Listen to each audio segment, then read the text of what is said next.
Okay, this is a quick video for CET236 Spring 2022 for Lab 2. And this lab is quite unstructured. I don't give you explicit step-by-step steps. The aim is partly for you to figure out what you have to do yourself. So the objectives are to verify Ohm's law, making, take some resistors and verify that Ohm's law holds, and then look at it very specifically by holding one value constant, the voltage, and increasing the second value, the resistance, and figuring out what the effect of the third item should be, and then measuring the effect of the third value on the third value in LT spice, then constructing the circuit and measuring the effect of the third component in the lab.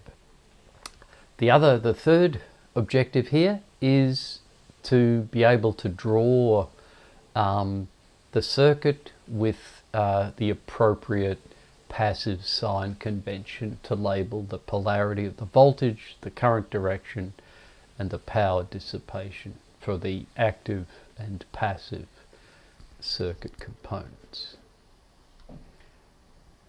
Okay, so here's what you must do. Calculate voltage, current, resistance, and power dissipated using Ohm's law. Measure the voltage, current, resistance in LT spice and compare these with your calculated values. Do this with at least 3 different resistor values.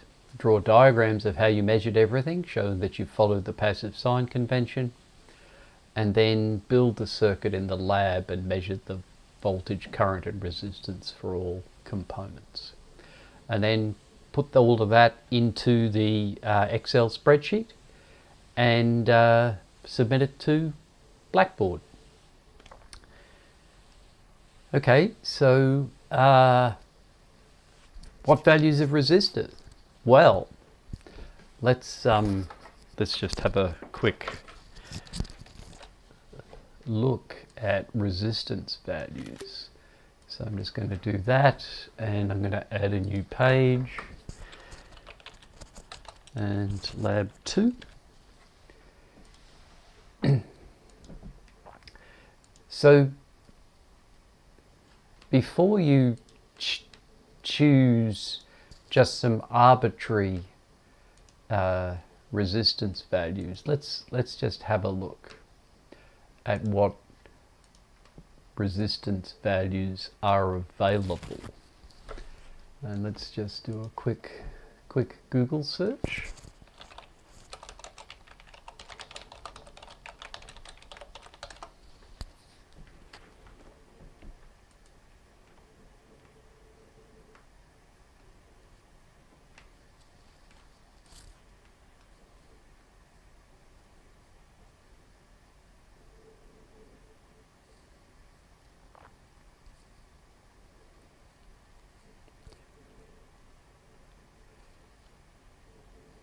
Right now,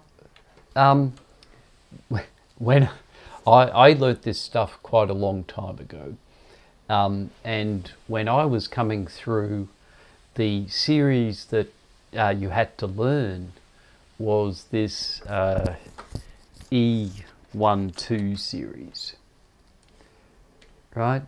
So for any multiplier, the only first 2 significant digits of the resistance value was one of these, 12 different values.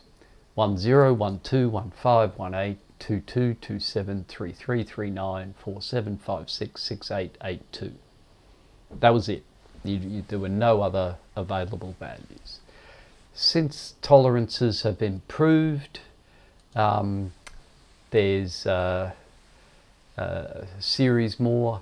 In our lab, I believe we have the E24 series, right? So in the lab, these are the numbers that are probably available.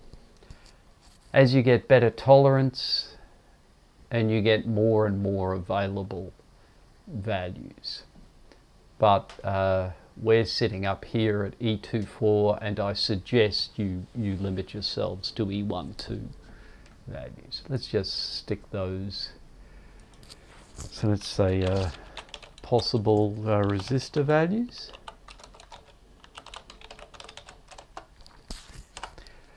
And remember the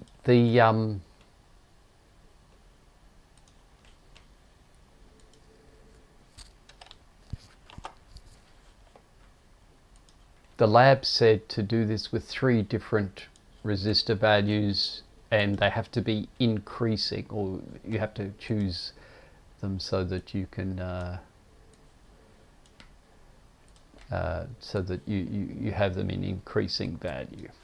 So I don't know, I would usually start off by choosing 10.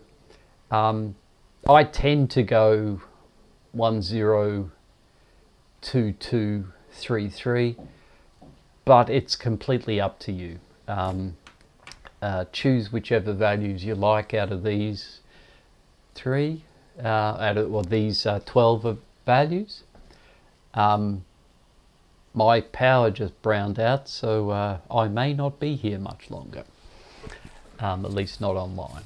Okay, so yeah, that's about it. And the idea is that for the circuit,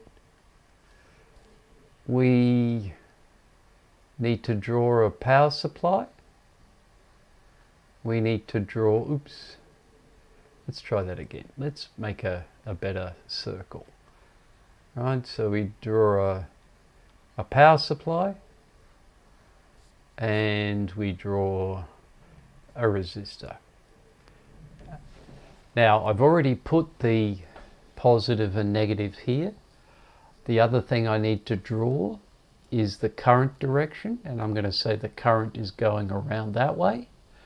And if I want my passive device to follow the passive sign convention, then I need, I don't know whether that's the right way to do it, but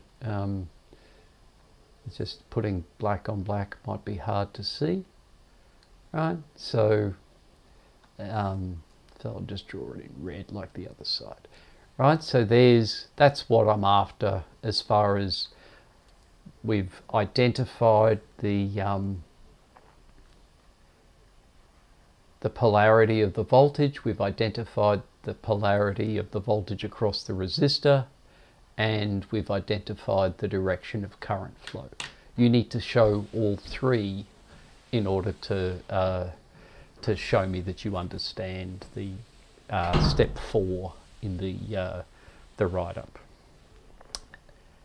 And so the first thing to do is to choose those 3 resistor values, and then do the choose a voltage, 10 volts, 15 volts, 5 volts, and then do the calculations for what the current should be for each of those 3 resistor values, and then set up this circuit in LT-Spice and run LT-Spice to get the current for the particular values of voltage and resistance, and then we'll do it in the lab.